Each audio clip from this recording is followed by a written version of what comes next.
patuloy na nagbibigay serbisyo. Pag-asa at saya. GMA Regional TV. Kapuso ng bawat Pilipino.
Ito ang GMA Regional TV, One Mindanao.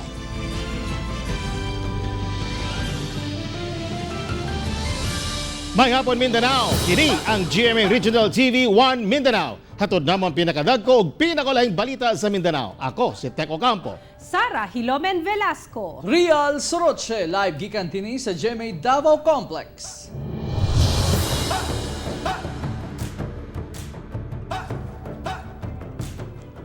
Kani Provincial Board Member ug Konsehal sa Osami City nga si Ricardo Ardot Parohinog napalgang patay sulod sa selda sa Osamis Police Station. Atong saron ang detalye sa live report ni Cyril Chavez. Cyril. Yes, Tek, mo attend lang unta si Ardot Parohinog sa arraignment sa iyang kasong may kalabutan sa illegal possession of firearms and explosives. Apan kaganinang buntag, napalgan kining patay sulod mismo sa Osamis City Police Station. Patay na dihang napalgan sa duty police officer si kaning Osamis City Councilor o Board Member Ricardo Ardot Parohinog kaganinang alas 6 sa buntag sulod sa detention cell sa Osamis City Police Station. Base sa investigasyon, walay nakita nga mga samad o signs of struggle sa patayng lawas sa kaning opisyal. Giturn over na ngadto sa SOCO og CIDG Misamis Occidental ang kaso sa pagkamatay niini. Nagmando na sab si PNP Chief General Camilo Cascolan ngadto sa Pro-10 nga ipailawom sa restrictive custody ang hepe sa Osamis City Police Office, tanang night shift police personnel ug PNP Custodial Center Security Team aron imbestigahan. Pag-check up sa cell guard nato para mo mata siya kay siyempre di ba ko na is office ako nga check up punto mga preso so nasa respond. So, kita karon kay lisod ang kanong panahon na. So, nagtawag tag ka ng mga medical doctors, mga doctors. Si Ardot Parohinog ang igsuon ni kaning Osamis City Mayor Reynaldo Parohinog Sr. nga gitudlong drug lord ug namatay sa madugong police raid niadtong July 2017. Si Ardot nakatakda unta nga moatubang karong adlaw sa Osamis City Trial Court Branch 15 aron atubangon ang mga kasong murder, illegal possession of firearms ug illegal possession of explosives. Ginasuta pa sa kapulisan kung aduna bay foul play ang nahitabo o kung duna bay balatian si Ardot nga posibleng hinungdan sa pagkamatay niini. Kana jud nga kuan kana nga part ato jud ang imbestigahan ba kay siyempre di ba that's scene already. So ato nang imbestigahan properly para naghamay galantaon na kay kabalo ba mo nga sikat kanang tawhana. Tek, base sa gipagulang statement sa Osamis City Police Station karong hapon lamang, ilang gikabutyag nga cardiopulmonary arrest secondary to cardiovascular disease ang tinubdan sa pagkamatay ni Parohinog. Ginalantaw sab nila nga posibleng COVID-19 patient ang maong suspect og karon gipailawom kini sa post-mortem RT-PCR test. Pending pa ang resulta sa maong swab test. Tek. Okay, Cyril, ako to ba nga una siya ni abot din niya sa may Osamis City? Doon na ba gibati kani si Ardot Parohinog? Tek, base sa statement no sa Osami City Police Station, ilahang kini si Ardot Paruhinog matod pa ni pailawom na sa rapid testing og nagnegatibo siya.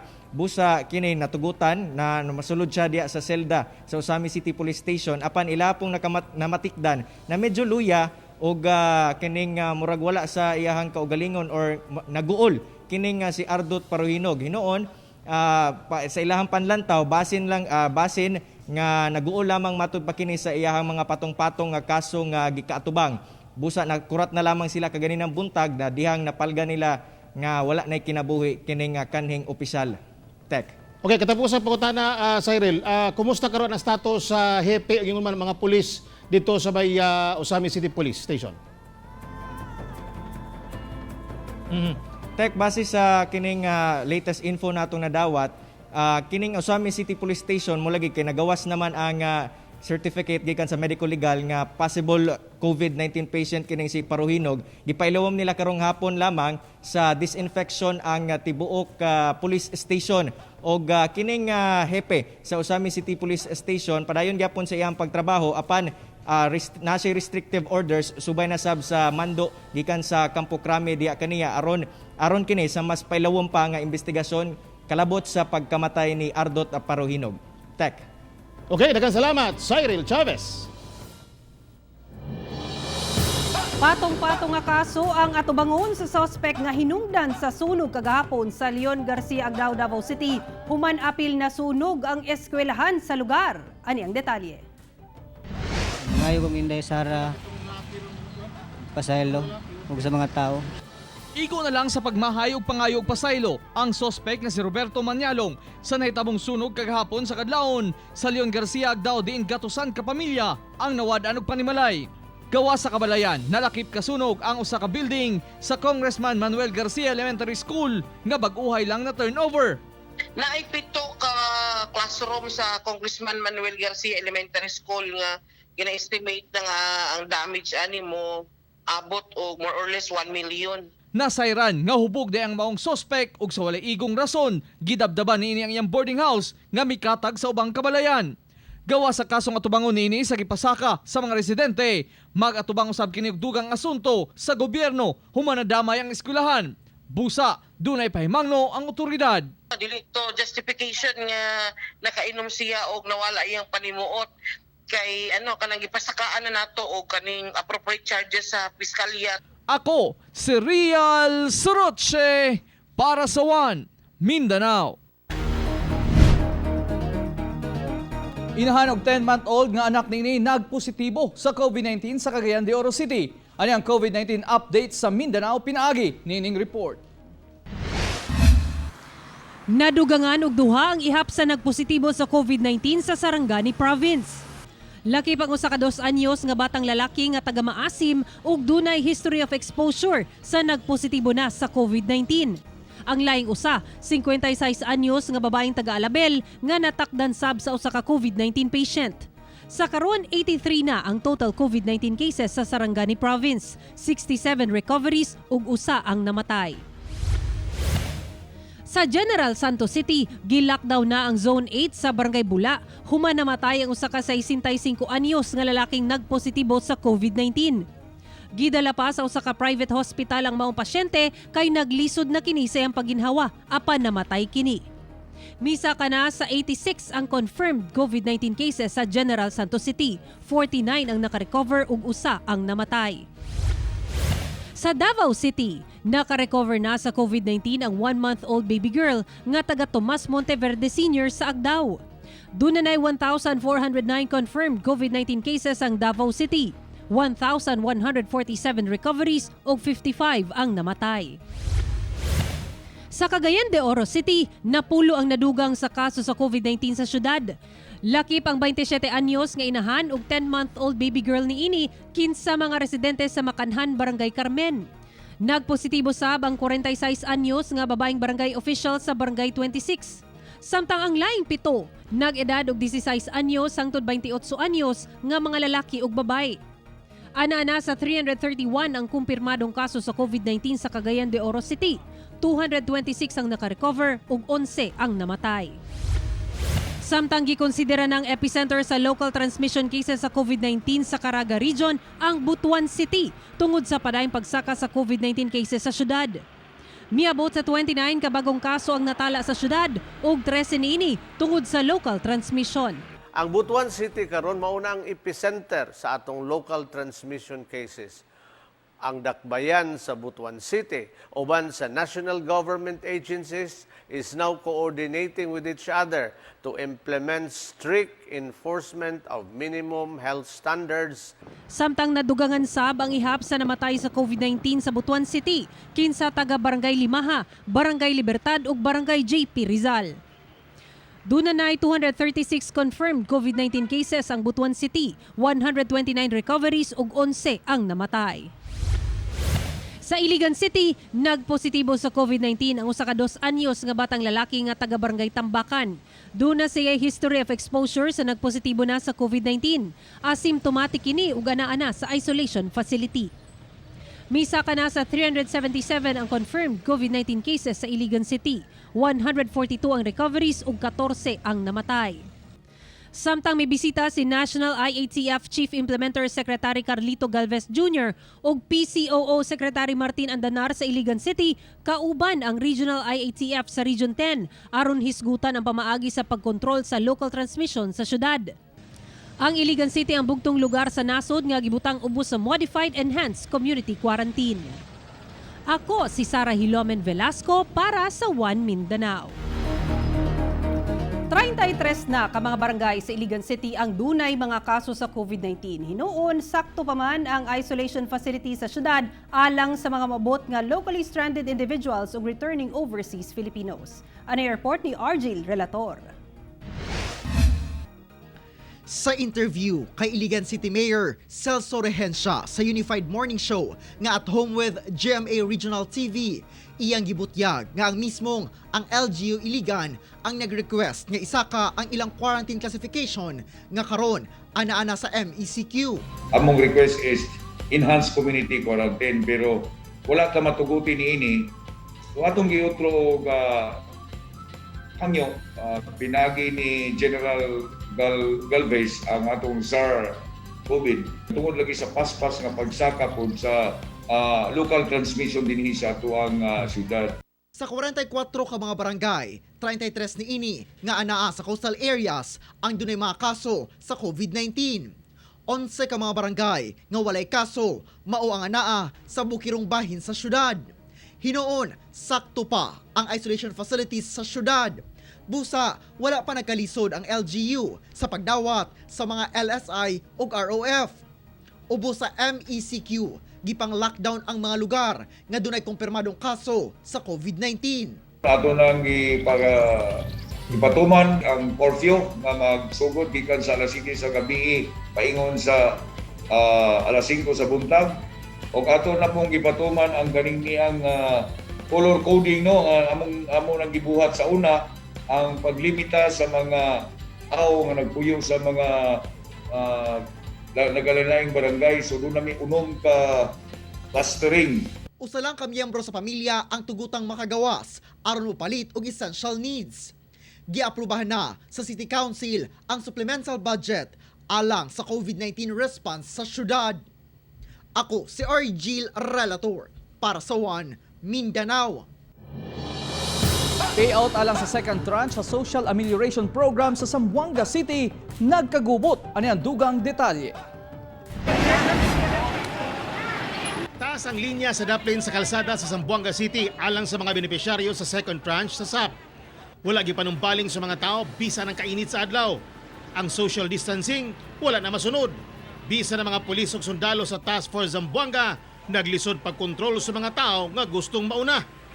Halos na ng branches sa usa ka money transfer company puno sa mga tao sukad pagkagahapon. Matod sa DSWD, aron malikayan ang pagdagsa sa mga tao sa barangay hall aron kuhaon lang ang ilang reference number, mismong ang mga social worker na ug trabahante sa barangay ang muhatod niini sa mga balay sa beneficiaries.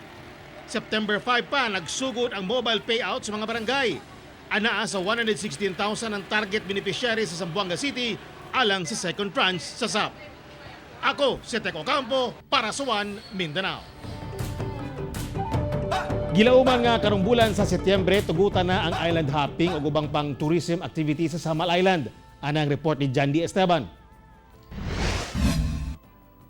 Mag-unom ka bulan, sukad na hunong ang negosyo sa tour operator nga si Stephanie. Dihang gisuspend sa lokal nga panggamhanan sa Samal Island ang operasyon sa island hopping ni adtong Marso tungod sa COVID-19 pandemic. Busa aron dunay mapakaon sa pamilya na maligya na lang una siya og mga tanom ug kaang nga in demand usab karon. Tanom, kaang, masiyon sa na nag-ibaligya. Pero dili gid siya mo compensate sa bills and everything. Pero at least somehow na ay pagkaon, ana ba, dili magutman ang pamilya. Pero lahi ra gid tong sa business kay makabayad og bills. 20,000 ang iyahang puhunan ug 30% niini ang iyahang ginansya. Pero mas dako gyud daw ang ilang kita sa island hopping. Hinaot unta ko na tabangan unta mi ni mayor na makabalik mi.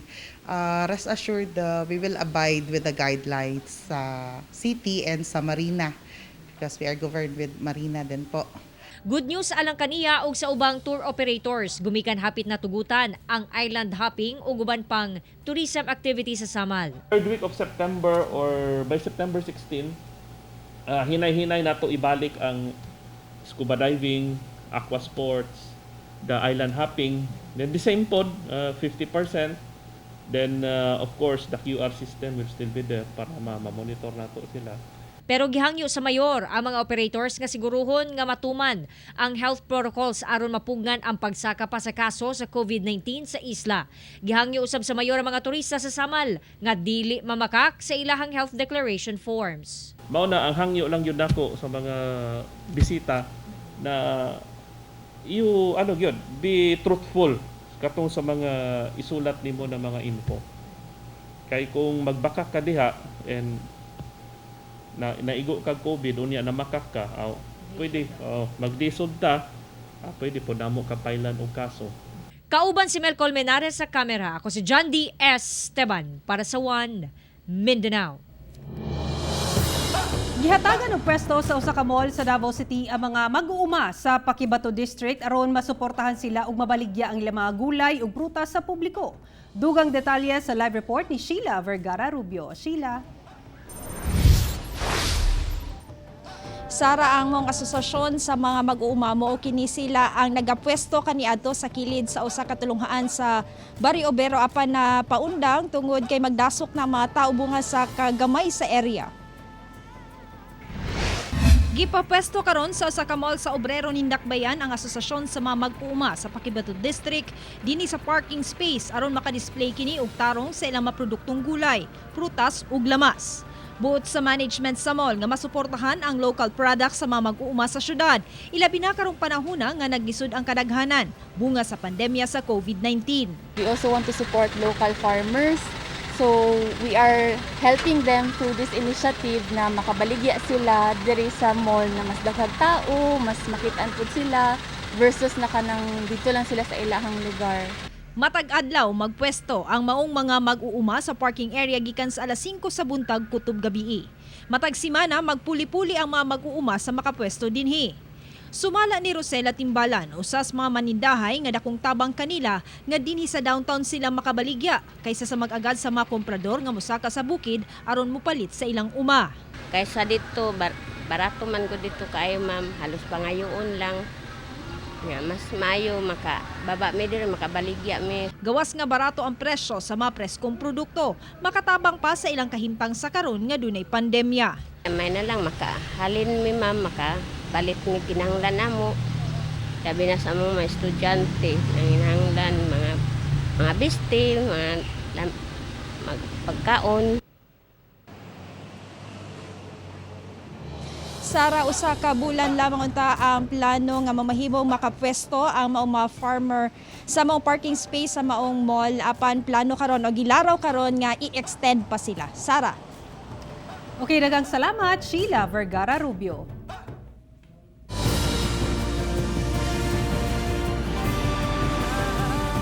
Ito ang GMA Regional TV, One Mindanao.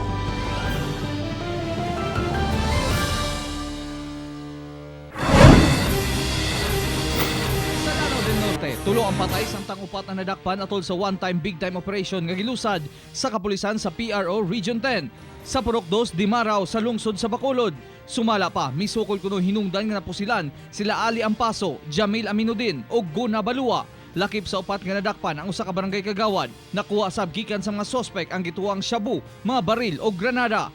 Sa Pagadian City, dinhi sulod sa usa ka kwarto sa usa ka lodge sa barangay Banali, giaresto ang target nga si Ace Deliveres sa bypass operation. Dakpan sab ang upat niini ka mga customer og droga. Modo sa sospek ang mukuha og kwarto sa lodge og didto niya ginapaadto ang iyang mga parokyano aron mopalit og mogamit og illegal nga droga. Nakuha gikan sa dinakpan ang shabu nga mokantidad og dulan 75,000 pesos nga gikan sa Lanao del Sur, 1,000 pesos nga mark money og drug paraphernalia. Sa Kidapawan City, gilangkuban sa mga residente sa upat ka mga barangay ang nagmarcha aron ipakita ang wala sila nagasuporta sa grupong New People's Army. Bit-bit ang mga placards, gilibot sa mga partisipante nga gilangkuban sa mga lumad ang mga kalsada sa syudad. Pinaagi sa mensahe, ilang gipadayag ang ilang pagkundina sa mga hinimuan sa rebelde, sama sa pagpang-recruit og lumad og kabataan. Mipaygayon og mubo nga programa ang mga partisipante atol sa ilang Walk for Peace.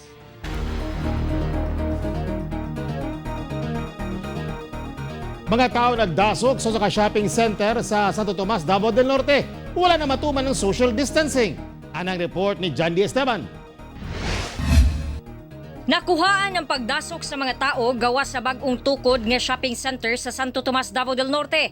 Ang uban naglinya lagi pero nagdikit-dikit. Nasayran nga ginagsa di ay og mga aplikante ang maong establishmento kay hiring kini og mga trabahante. Ang Santo Tomas IATF wala malipay dihang nakaabot kini kanila. Gumikan wala matuman ang social distancing. Busa ilaha dayong gipadadaan og notice ang management sa maong shopping center ug gibaharang isyuhan sila og suspension order o galing dili makontrola ang tao o mapatuman ang COVID-19 protocols.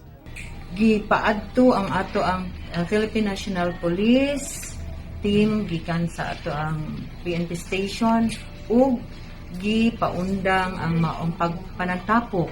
Hinuon dayon man daw nga gipaundang sa management sa shopping center ang maong aktibidad. Nangayo kini og dispensa sa LGU. Wala daw nila damha nga daghang aplikante ang mudagsa. Daan ang ipasabot sa Department of Health nga kinahanglan nga kanunayon ang pagsunod sa social distancing aron malikayan ang pagkatagpa sa virus. Para kini sa matag sumasino nga dapat malikay nato na maapektuhan or ma-infect sa maong virus. 17 ang total COVID-19 cases sa Santo Tomas, 4 na lang ang active cases, 13 na ang nakarecover. Ako si John D. Esteban para sa One Mindanao. Bagong hepe sa Philippine National Police kinsa nagserbisyo usab kaniadto sa Davao Region, nakakuha sab sa suporta ni Davao City Mayor Inday Sara Duterte. Gikalipay og gipasigarbo gayod sa Police Regional Office 11 ang katudloan ni Lieutenant General Camilo Cascolan isip bagong PNP chief sanglit nahimo kining kabahin sa operasyon sa Davao Region. Si Cascolan kaniadto na destino isip Provincial Director sa kani Compostela Valley Province nga karon Davao de Oro Provincial Police Office na. Samtang gikalipay sab ni Davao City Mayor Inday Sara Duterte ang pagkapili kang Cascolan isip Chief PNP dungan sa pagsalig sa suporta niini sa liderato sa PNP ingon man sa Davao City Police Office. Kahit sino pong italaga na Chief PNP, we will always support. And syempre mas natutuwa po kami na ang natalagaho na Chief PNP ay nanggaling mismo sa naging TD dito sa Davao Region. We'd like to congratulate General Cascolan sa pag-uniyang appointment as Chief of the Philippine National Police, and we fully support the Philippine National Police through our Davao City Police Office.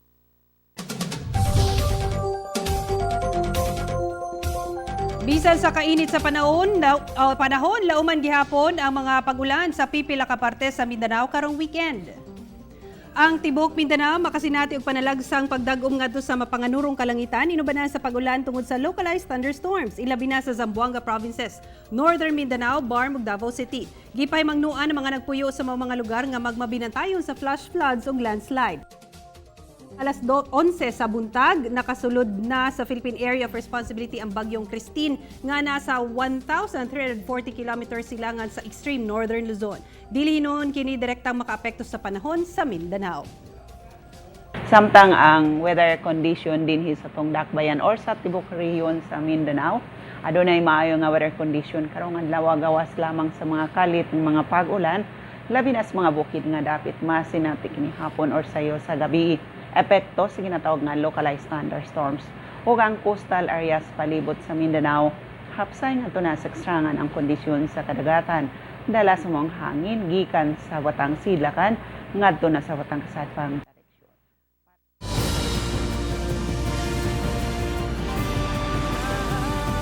Ito ang GMA Regional TV, One Mindanao.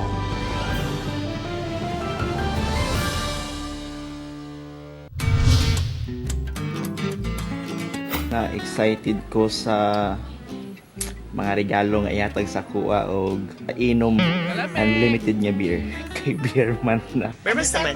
Ha? Goal bonus. Kita si Marichan. Wow! Kitagaan ako ni mong regalo. Oh no! Because it is my birth month and you know, we all have... Ay! Live na! Kay Pasko naman. Happy Christmas Day! Wow! Dagan kay ko madawat nga regalo. Kay Bermont naman, excited ko sa birthday sa iyong baby. Happy birthday, baby Natalie! Na-excited ko na mahuman na ang COVID-19 para makauli na ko. Para magkita namin sa akong sweet. Kuhan ko excited dol sa wala ng Christmas kay turbo kay sa akong pagkagwapo. Sit down! Ako Jape!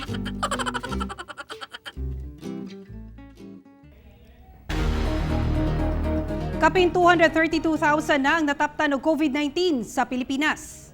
Misa ka na sa kapin 26,310,000 kataong nataptan ng COVID-19 sa tibok kalibutan. Sobra 17,525,000 ang nakarecover ug 868,810 ang namatay. Samtang na sa 232,072 ang nagkasakit ng COVID-19 sa Pilipinas. Doon na say 160,549 recoveries ug 3,737 ang namatay. Ug sa maong ihap, 7,081 ang nataptan ng COVID-19 sa Mindanao, 4,662 ang nakarecover ug 183 ang namatay.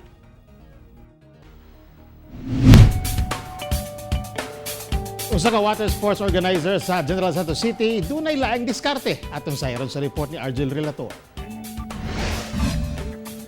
Usa si Marlon Binaraw, kansang negosyo, apektado tungod sa pandemya. Apan inay walay himuon, nakahuna-huna kining, pahimuslan ang mga inanod nga butang ug makita daplin sa baybay. Iya kining gipamunit aron himuong obra. Dinhi sa iyang gamayng workshop, ginahimo ni Marlon ang mga tasa, baso, kutsara ug tinidor nga gama sa mga napunitang bagol ug kahoy. Alternative na income tsaka mapagkitaan din itong gawa namin na tinatapon na ng tao. So ginawa ko na itong art piece na which is na magagamit din ng mga yung enthusiast ng mga mga native products like this. Aron mahimo ang mga produkto, kinahanglan usab nga dunakay artistic imagination. Alang sa tasa nga gama sa bagol, kinahanglang limpyuhan kini. Gabson aron mapikas. Dayon pasinawon aron presentable. Gikan sa bagol, nindot nga tasa na. Ito ang biyaya ng kalikasan. Ito ang produkto ko. Og tungod sa kanindot ni ini, daghan ang mi-order gikan sa nagkadaiyang lugar sa nasod. Fully book. Halos lahat, maraming order, Luzon, Visayas, and Mindanao. So na-promote natin to ang organic na nagamit na sinaunang panahon paggamit natin ng mga lolo at lola natin. Daghan man ang nagkalisod karong panahona, apan dili gayud mawad-an og paglaom, kay ang tanan mahimuan og paagi. Salig lang sa Ginoo. Think positive lagi, good vibes na lang, chill na lang, wag na lang siguro isipin yung mga negative vibes natin. Ako si Argel Relator para sa One Mindanao. Okay, so greet lang ta, belated happy birthday kay Hanily Lavandero. Nag-birthday usab atong kapuso nga si Ronnie Gabriel Heronjo gikan kay Papa Ruel na nimo. Happy birthday. Mga kapuso, way puha sa among pagkatunog balita. Bisitahin www.gmaregionaltv.com ug mag-subscribe sa official YouTube channel sa GMA Regional TV. Busa mga kapuso, ayaw polay sa madagkong balita sa nagkatayong rehiyon sa nasod, subscribe na. Og mo katumulahig dagkong balita sa Mindanao karong adlaw. Ako si Rial Soroche. Dagang salamat sa inyong kanunay nga pag-uban ka namo matag adlaw. Ako si Sara Hilomen Velasco. Tungod ang mga balita sa atong palibot, importante alang kanamo. Kini ang GMA Regional TV 1 Mindanao. Teko Campo, buong puso para sa Pilipino. Happy weekend!